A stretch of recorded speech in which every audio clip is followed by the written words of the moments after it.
Irmãos, a gente precisa estar ouvindo todo dia que Jesus está voltando, né? É impressionante como a gente está esquecendo disso. A palavra que Deus colocou no meu coração ontem não foi essa, mas é importante a gente sempre ressaltar à igreja a necessidade de avaliar a sua prática congregacional, a sua dinâmica da mensagem que está sendo apregoada para fora. O desespero humano ele é tão intenso que parece que a carta do apóstolo Paulo aos Tessalonicenses, aos Efésios, aos Gálatas, e aos Tessalonicenses, que ele ressalta que a nossa pátria não é aqui, que nós aguardamos um Salvador, o Senhor Jesus. A palavra que diz: olhai para as coisas que são de cima, não tão somente para os que são da terra. Isso não está sendo bem assimilado pela igreja moderna. A igreja moderna é uma igreja bem simbólica. A igreja moderna ela está se catologizando. Ela está se tornando católica, apostólica, romana. Com todo respeito a quem está aqui, isso aqui não é deflagrar qualquer nível de preconceito. Eu digo na questão da simbologia materializada. Como a gente não pode fazer o São Mel para botar ali, São George, São George tem, né? São Gilvan que não tem, para botar ali, para adorar, ou qualquer outra figura. A gente vai criando os nossos símbolos, as nossas figuras, os nossos signos. E aí a gente vai percebendo que a igreja moderna, ela se perdeu. Ela está na contramão do evangelho da graça de Deus. Em determinado ponto do caminho, ao invés de caminhar para Jerusalém celestial, ela deu uma guinada e voltou aos rudimentos judaizantes. A igreja moderna hoje é uma igreja de óleo, é uma igreja de arca, é uma igreja de manto, é uma igreja de quipá, é uma igreja de muita coisa, menos uma igreja que se relacionam com um ser vivo chamado Jesus de Nazaré. Eles misturam tudo, e eu estou fazendo aqui em nome de Jesus, comprometido com Deus e com essa igreja, que é meu compromisso é com os irmãos. Eu acordei hoje, irmão, virado no anjo de Deus, virado no servo de Deus, em alguém que ama o Senhor e quer preservar a glória de Deus. Nós precisamos repensar o caminho da igreja contemporânea, e minha preocupação é com essa comunidade aqui, para que a gente não fique se perdendo tempo com coisinha. Você sabia que a China voltou a ser comunista? Você sabia que a China voltou a queimar a igreja, estourar templos cristãos lá na China? É pura conversa de que eles são capitalistas, que o país está aberto. Não está aberto para coisa nenhuma. Os nossos irmãos estão começando a morrer na China. Você sabia disso? Que em países da cortina de ferro, hoje, o evangelho não entra de jeito nenhum, porque o evangelho é libertário, o evangelho cura a mente. E quando o evangelho cura a mente, irmãos, a coisa mais extraordinária, sabe o que é que acontece? A mente de quem o evangelho cura, ele não tem mais medo da morte, ele enfrenta. Ele não enfrenta um tanque de guerra, não, ele enfrenta quem for. Sabe por quê? Porque ele sabe que maior é aquele que está com ele do que aquele que está no mundo. Ele sabe que aquele que começou a boa obra vai completar até o dia de Cristo Jesus. Nós precisamos assumir a nossa identidade, irmãos. Eu estou preocupado. Eu estou preocupado em nome de Jesus. Eu estou dizendo para os irmãos aqui, como alguém comprometido com a glória de Deus, eu não sei se eu vou conseguir chegar até os 107 anos como eu imaginei que viveria. Eu acho que eu não vou conseguir. Sabe por quê, irmãos?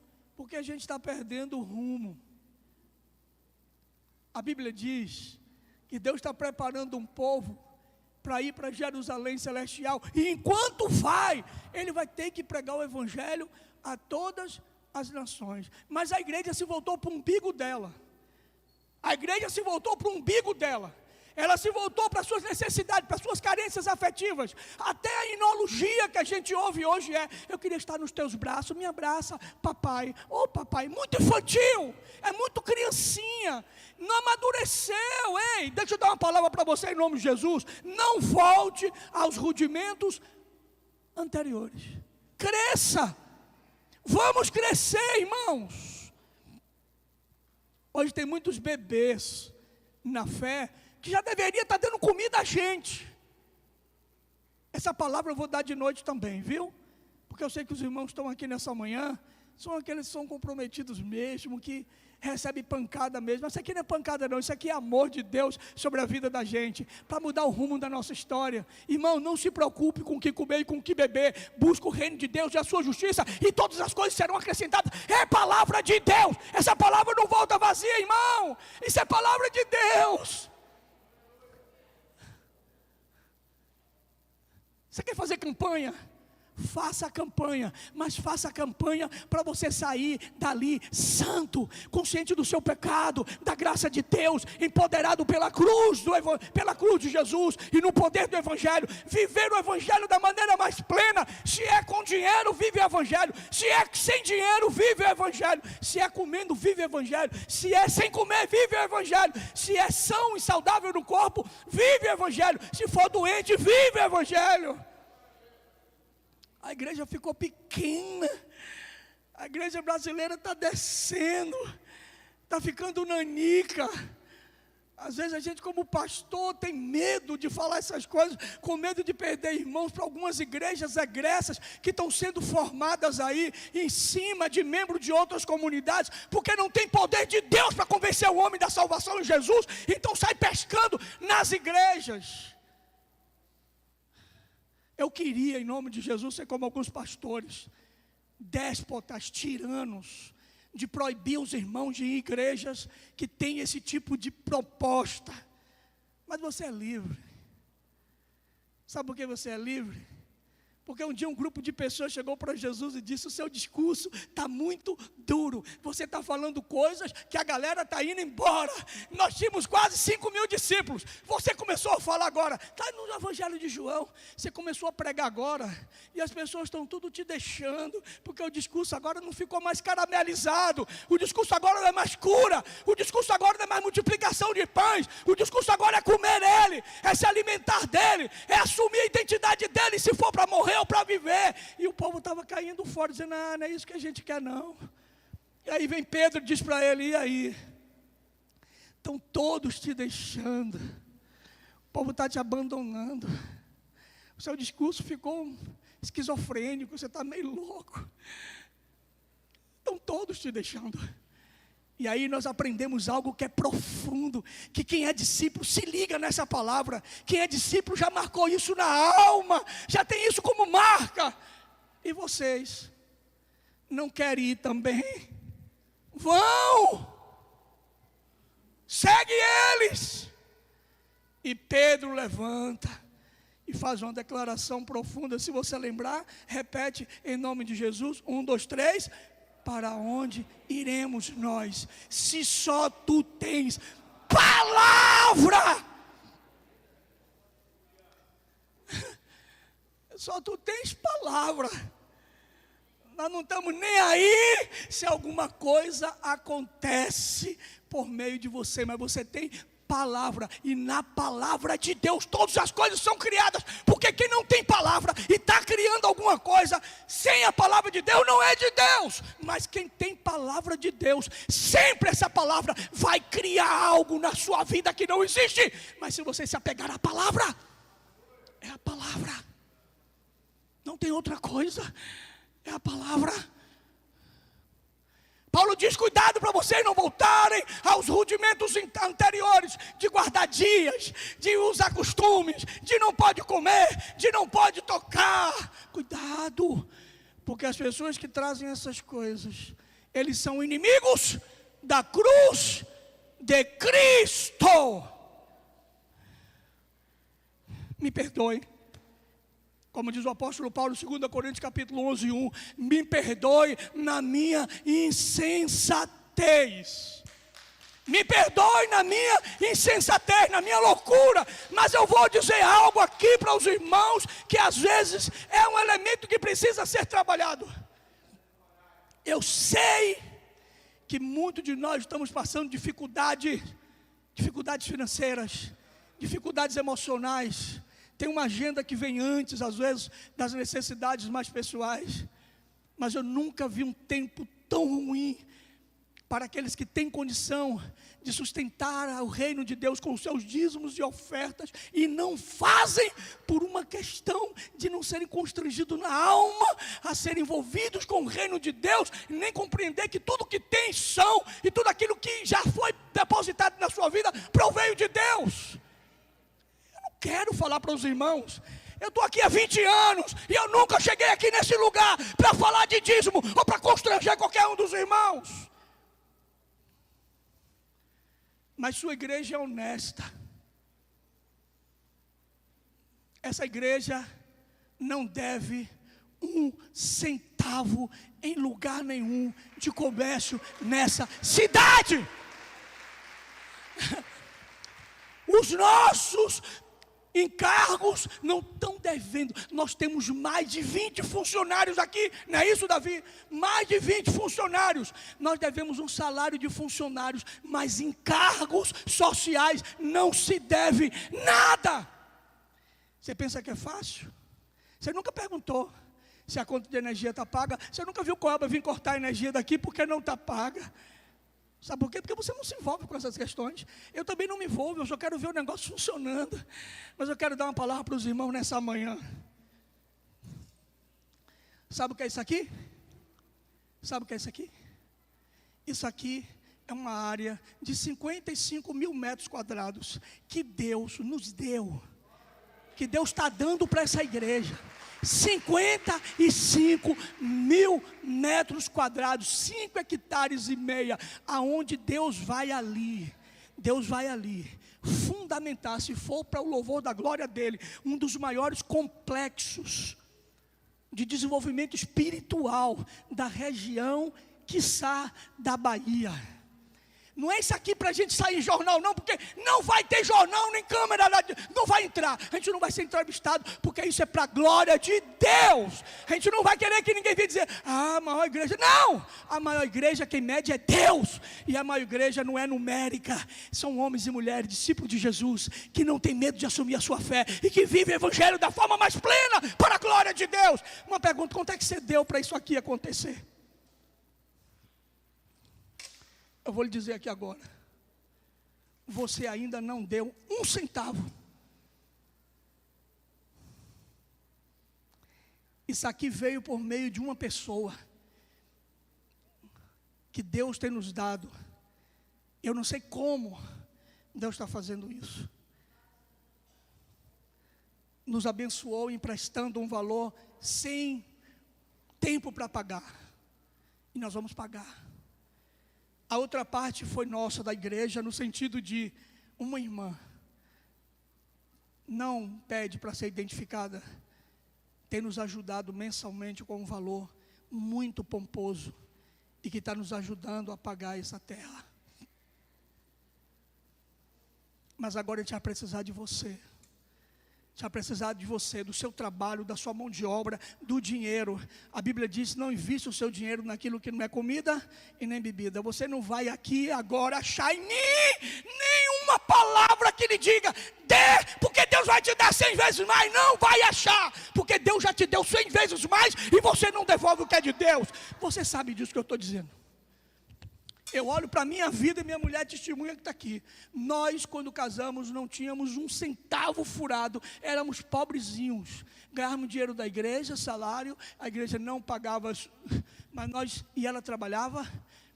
A gente nunca pensou nisso. Hoje, graças a Deus, nós somos sustentados da melhor maneira. Verdade, minha filha? Não temos falta de nada, numa vida simples, vivendo como um homem simples, 3 filhos, uma esposa. E Deus me abençoou muito pela vida dessa igreja, que é quem paga, quem sustenta de alguma maneira a vida minha e dos pastores, que trabalham duramente. Nós não podemos trabalhar fora. Eu tenho um convite para trabalhar fora, mas eu fico me negando, dizendo para Deus, não quero. Eu quero trabalhar para o reino de Deus, para a minha comunidade, para a minha igreja. Vocês têm sido uma bênção nas nossas vidas. Tem sido uma bênção nessa Bahia, sustentando missionários em Minas Gerais, que a igreja sustenta. Agora deixa eu te dar essa palavra, por favor, entende isso como palavra de Deus. Vamos dar o melhor para Deus. Vamos dar o melhor para Deus. Não espere você ter uma crise financeira para você começar a entender de uma maneira errada de que Deus está te punindo porque você não está dizimando. Não, por favor, não faz isso. Deus não é mesquinho. Deus não faria isso.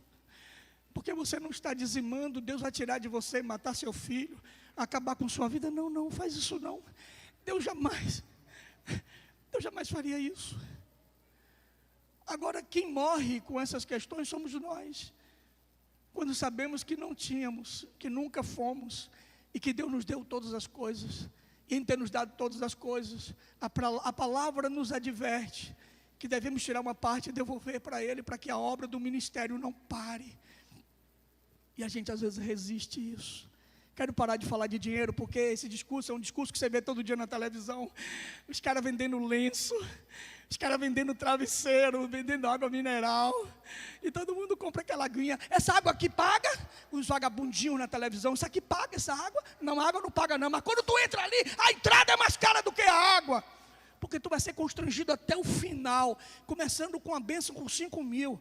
Já fui, uma bênção de 1.000, uma bênção de 500, e aquele que é pobre diz, eu só tenho 30 conto no bolso, ele não vai chegar lá, ele chega em 30, uma bênção, olha, Deus quer te abençoar, quem tem 30 oferta, o cara já tirou 30, aí quem tem 50 centavos no bolso para voltar para casa diz, ele não vai chegar em 50, ele diz, 50, qualquer coisa, tu sai liso de lá. Eles montam império, eles montam televisão, tudo fácil para eles. O mundo está beijando os pés deles. Você sabia que essa palavra está sendo transmitida agora para o Facebook? E tem gente possivelmente acessando ela agora. Sabe por quê? Porque um grupo de meninos dessa igreja, meninos e meninas, se uniram juntamente com Deus, dando uma visão para a gente de criar uma forma de publicar aquilo que Deus está fazendo aqui. Olha lá, está passando agora lá. Estão gravando agora, que esculhambação. Eu estou com essa roupa, sou eu ali. Você está entendendo? Sabe quanto custou, irmãos? Quase 10 mil reais vai ficar tudo isso. Uma pergunta, você sabia disso? A gente só quer o melhor de Deus, a gente só quer saber que as coisas estão acontecendo, mesmo que não saia de um nível mínimo de esforço da gente. Mas eu quero conclamar a você nessa manhã, em nome de Jesus, dizer para Deus, Pai, eu quero ter para dar, para fazer a obra do ministério acontecer, meus irmãos. Deus tem gerado na minha mente coisas extraordinárias e tem tido confirmação por muitos irmãos do que Deus vai fazer naquele lugar de esperança, naquele lugar, 55 mil metros quadrados, 10 quilômetros. Levei minha mulher lá ontem, ela diz, Mel, cuidado com o que você vai dizer para os irmãos, a estrada não é tão boa assim, a estrada é uma estrada de roça, cuidado, são 3.100 metros, um carro comum rodando a 20 quilômetros horários, ele gasta 13 minutos da pista até lá dentro. Mais perto do que ir para Ilhéus comer caranguejo, que é uma bênção, eu acho massa. Lugarzinho pertinho. E Deus tem falado no meu coração, eu vou atrair o Cidadele todo para aquele lugar. Eu vou atrair o Jardim das Hortênsias todo para aquele lugar. Já tem condomínio na nossa área indo. A estrada que vai para o aeroporto e Faculdade Federal vai passar pertinho dali. É no fundo daquele condomínio, loteamento Gabriela. Lá por cima você vê quase a pista. Essas coisas, irmãos, precisam ser ditas. A gente vai louvar a Deus por isso. Digo diante de Deus, para que a glória seja dele. Se eu fosse um homem que tivesse dinheiro para a igreja, na dimensão total, não teria dificuldade nenhuma de dar para a igreja, para o reino de Deus. Não me pesa. Às vezes eu confesso para os irmãos, pesa às vezes ajudar pessoas, quando eu não tenho para ajudar, mas a igreja parece que é um negócio muito leve, sabe por quê, irmãos? Eu entendi, porque tudo que eu tenho eu sou veio por meio da comunhão da igreja, do povo de Deus. Desde que eu me entendo por gente, um moleque de short que se converteu a Jesus em 1987.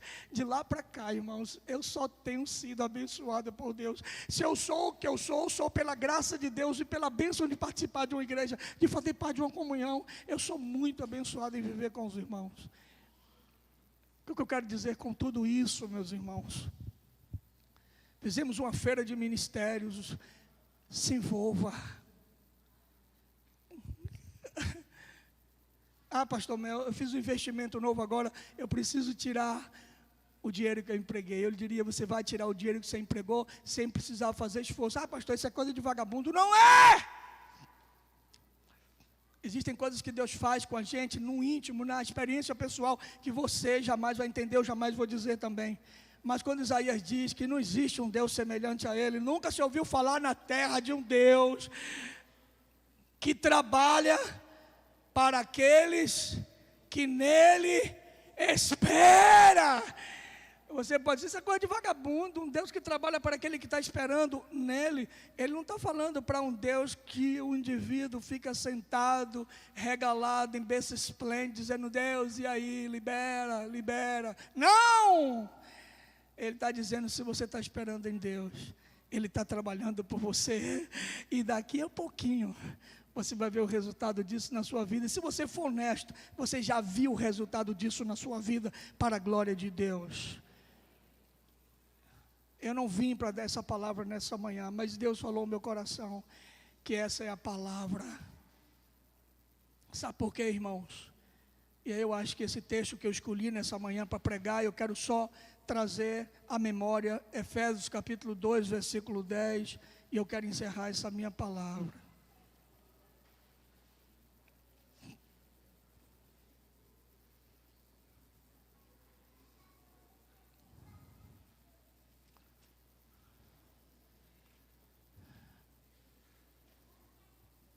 Suportem esse cara de meia idade, 51 anos, suportem a minha loucura, suportem às vezes a minha indelicadeza, suportem, por favor, suportem, mas eu faço isso por zelo, por amor a Deus, por compromisso com o Senhor, em falar sempre a verdade, para que nenhum dos irmãos seja levado por qualquer vento, por qualquer tipo de soprinho.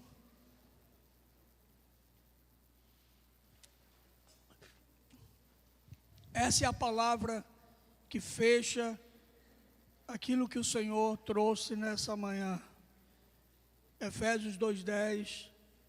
Pois somos feitura dele, criados em Cristo Jesus para boas obras, as quais Deus de antemão preparou para que andássemos nela.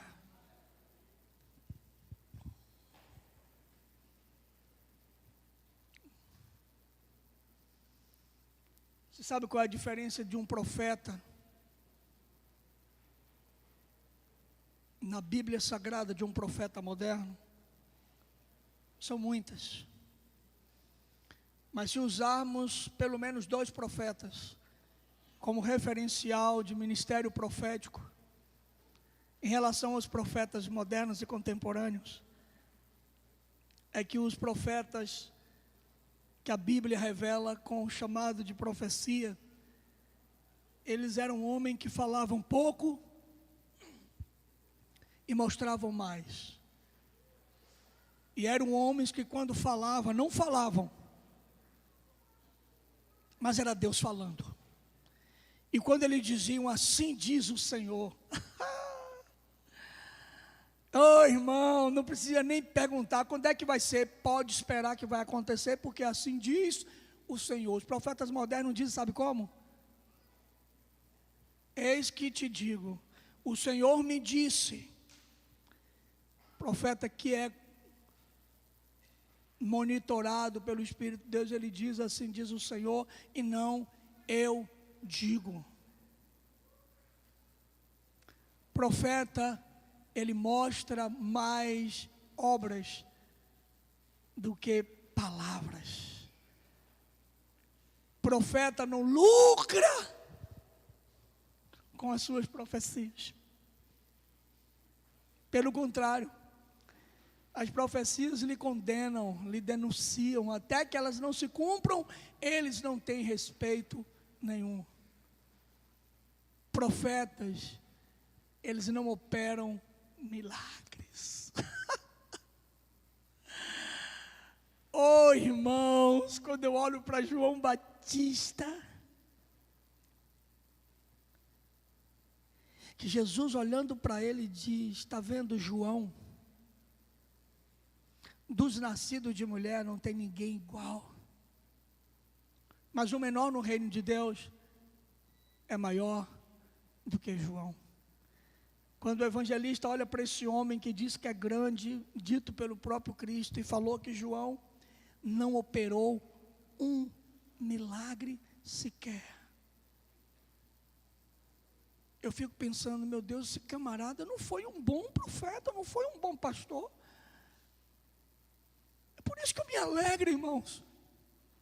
Porque se alguma coisa acontecer, além do que eu digo, pela palavra que digo, que é palavra de Deus, acontecer, não tem mérito nenhum meu, não tem nada a ver comigo, tem a ver com a palavra de Deus, que é viva e que é eficaz, e glória seja dada a Ele, a sua palavra.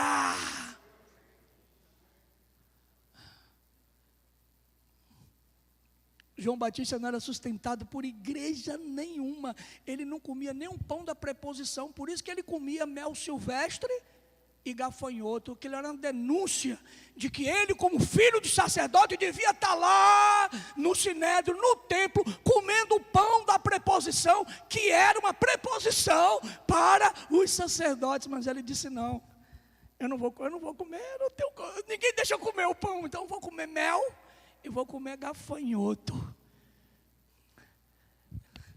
Ele não andava de marquinha, marisia, nem jacarezinho. Ele usava era pele de camelo, sandália de dedo, catinga de bode. Eu fico dizendo: João não cheirava não era muito cheirosinho não. As roupas talares dos sacerdotes, quem tinha que vestir era ele. As estolas sacerdotais, as cirolas sacerdotais, era ele que tinha que vestir. Ele não vestia. Ele vestia pele de camelos e vestia cuecão de couro. Sabe por quê, irmãos? Porque ele sabia que o ministério profético não dá lucro financeiro, ele dá autoridade e poder em Deus. Herodes olhava para João e temia. Ele segurava na barbatana do cavalo de Herodes e dizia: você está traindo seu irmão descarado. E Herodes temia tocar em João. O homem tinha autoridade, era um alucinado, babava diante do poder e da autoridade do Senhor Jesus. Os profetas modernos hoje, eles só querem ver plim, plim, plim. Está entendendo essa palavra? Diga amém. Irmãos, não precisa usar essas coisas. Estava em um determinado lugar e alguém me perguntou: pastor Mel, tem um cara aí que é massa. Se você levar na sua igreja, meu irmão, a receita da sua igreja vai crescer, porque o cara é fera. Aí eu disse: me diga logo o nome dele. Aí o cara me deu o nome de que igreja ele é. Tal igreja, pronto. Só queria saber, porque nunca vai pisar o pé na minha comunidade para fazer isso. Não vai, eu quero saber quem é ele, porque se alguém um dia me dizer: não, já sei quem é. Não precisa, porque se o amor de Cristo, se a graça de Deus, se o amor relacional e da sua experiência com Deus não te mover a ser liberal, o que for feito fora disso é nepotismo, é mentira. Se não for o Espírito de Deus que constrange a minha alma para isso, tudo que vem de lá para cá, meu irmão, não é de Deus. Eliseu, eu quero encerrar essa palavra, que à noite eu tenho que pregar, eu estou ficando rouco. Eliseu, Naamã recebeu uma cura de Deus, sem nem ver o profeta. Gilvan, George, Marcos e Daniel, eu fico pensando que se tivesse o WhatsApp na época. Naamã teria o WhatsApp de Eliseu. E diria: ô profeta, já estou chegando, estou aqui no terreiro. E aí Eliseu mandava um WhatsApp para ele, dizendo: é o seguinte, tu está vendo o rio aí na frente, olha para a tua direita. Ele dizia: não precisaria nem de Geazi. Primeira coisa, que Geazi nem existiria como auxiliar, porque o WhatsApp faria isso muito bem. Mentira. Todo homem de Deus, ele anda com outro homem de Deus. Ele treina pessoas, ele tem companheiros, ele tem gente com ele. Ele nunca é sozinho, porque ele é corrigível, ele é ser humano. E aí ele diria: ô Naamã, olha para teu lado aí, tem um rio aí, você mergulha 7 vezes, pelo WhatsApp. Pastor, você está falando heresia. Eu diria: não, eu só estou atualizando. Porque a mesma coisa aconteceu, irmãos. Eliseu nem olhou na cara do cara, nem o cara olhou na cara de Eliseu, e isso irritou o cara, e o cara disse: eu vou embora, porque esse homem aí tem feito despropósito. Como é que eu saio de tão longe para vir aqui, dizendo que ele tem cura, e ele nem aparece? Mas sabe por que ele estava dizendo isso, irmãos? Primeiro, porque ele era ímpio, não conhecia Deus. Segundo, porque ele estava com a carroça cheia de dinheiro.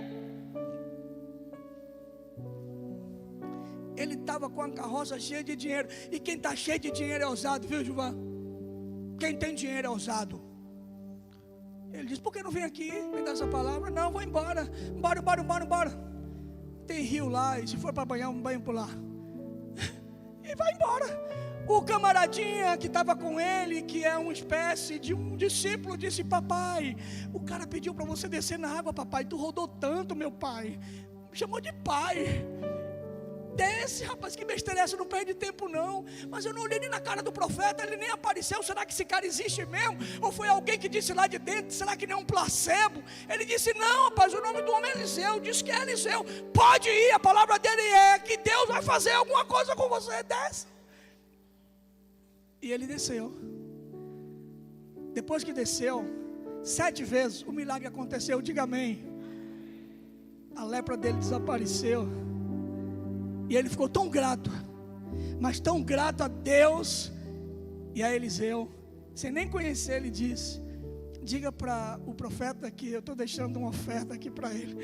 Eu trouxe muito dinheiro para ele. O profeta vivia dentro de uma casinha, irmão, no meio do bosque. Aquele dinheiro dava para fazer muita coisa. Mas ele chegou para o cara e disse: leva o seu dinheiro. De graça recebeste. De graça eu estou te dando. Eu recebi de graça estou te dando. Não paga não, aqui ninguém paga nada não. Aqui ninguém paga nada. Não paga bênção, não paga milagre, não paga nada. Mas é impressionante, sempre tem um Geazi que gosta do trem. Hoje nós somos uma geração de Geazi. Não aguenta ver moeda trincando, que já está correndo para ali. E ele vai, acompanha o cara e diz: meu senhor mandou dizer que não tem problema nenhum não, já que o senhor trouxe para não levar essa carga muito pesada. Ele disse para deixar. E aí pegou aquele dinheiro. E quando ele encontra o profeta, porque ele tinha acesso ao profeta, o profeta diz: irmãos, esse texto está em 2 Reis, capítulo 4, depois você lê 4 e 5. E aí ele encontra o profeta diz: Geazi, vem cá, meu filho. Geazi, o que é que tu fizeste, Geazi? Porque profeta não precisa ver ninguém para ter revelação de Deus. Ele tem revelação de Deus no quarto dele trancado. Geazi saiu para pedir, Deus já revelou para Eliseu: ei, um telegrama do céu, olha, o cara lá fez bobagem, o cara pegou o dinheiro. E ele diz: Geazi, vem cá, o que é que você fez, rapaz?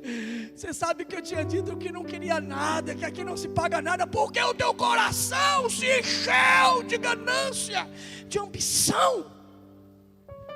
Geazi,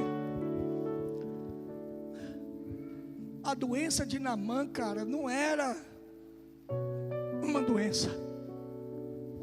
Era isso aí. A lepra de Naamã era esse nível de empáfia e soberba que ele alimentava na alma.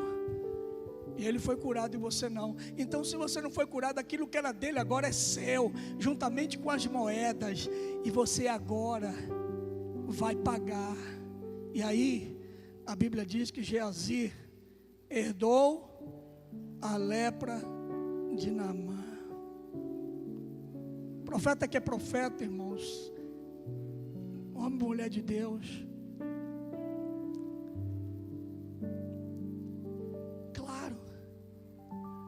Quem prega o Evangelho, Paulo disse, pode viver do Evangelho. Antigamente eu tinha crise de saber que eu recebia um salário pela igreja.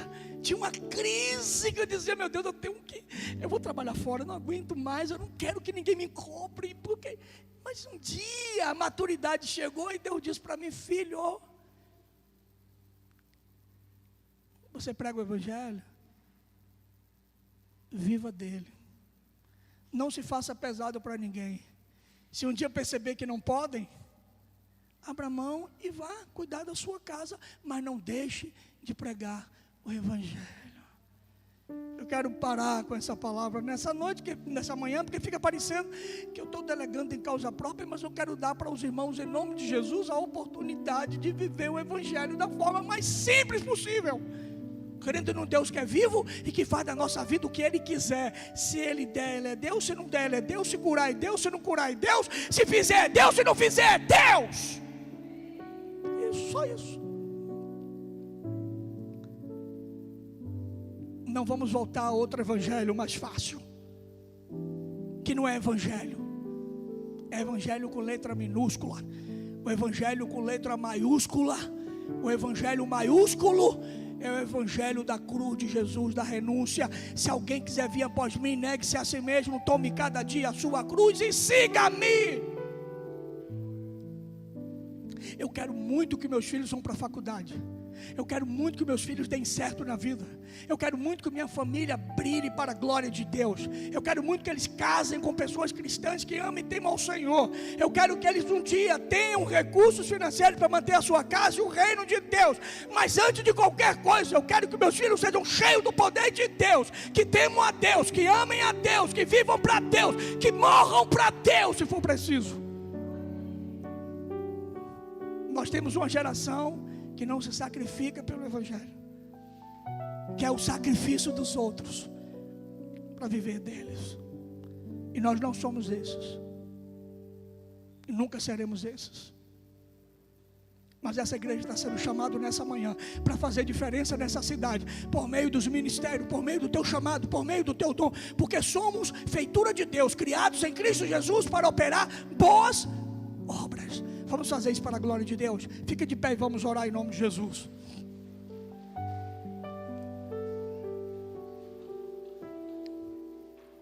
Quero nessa oração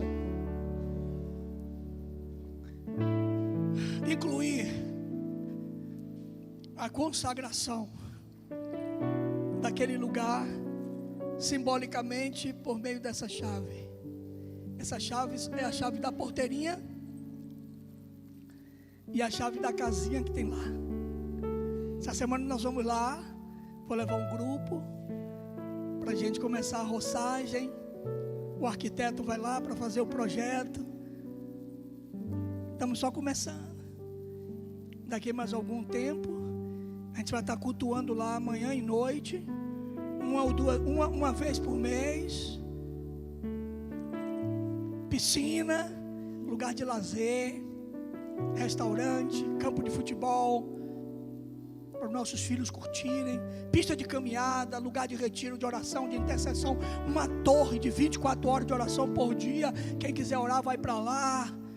Teremos um complexo para tratar pessoas com transtornos depressivos, lugar de cura de pessoas. Queremos fazer isso sem custo, podendo abençoar essas pessoas. Eu quero dar minha profissão para a glória de Deus. Quero dar minha profissão. Eu quero dar os meus últimos dias, que eu não sei quando vou viver, para o Senhor Jesus, para cuidar de pessoas, para servir a pessoas. E eu quero que você faça isso também. Esse lugar chamado lugar de esperança, Deus vai nos encontrar lá também.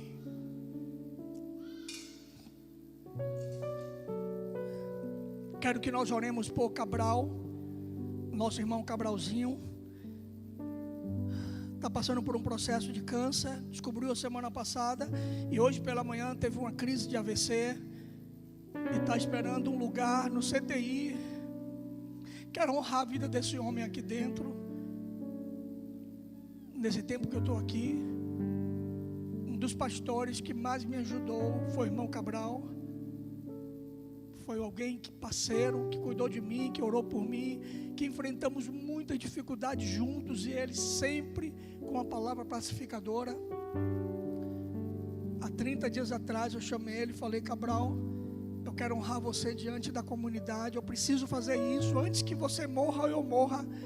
Ele disse: pastor, não precisa. Eu falei: eu preciso fazer isso. E arrumamos um tempo, e ele viajou. Quando deu, ele estava no hospital agora. Mas eu quero deixar para a glória de Deus a vida de Cabral. Não estou dizendo que ele vai morrer, não. Estou dizendo que é um homem que honrou a Deus nessa comunidade. E a quem honra, honra. Nós vamos orar.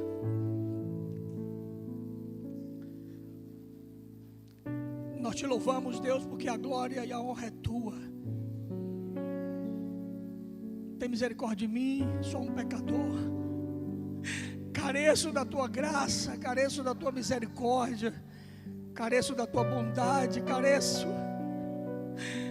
da tua bondade sobre mim. E eu sei que essa comunidade, Deus, está debaixo da mesma graça.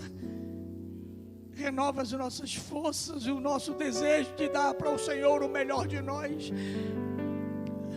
Nós louvamos por aquele lugar que Tu já nos deu a chave para mudar a vida e a história dessa cidade, desse estado, desse país e do mundo.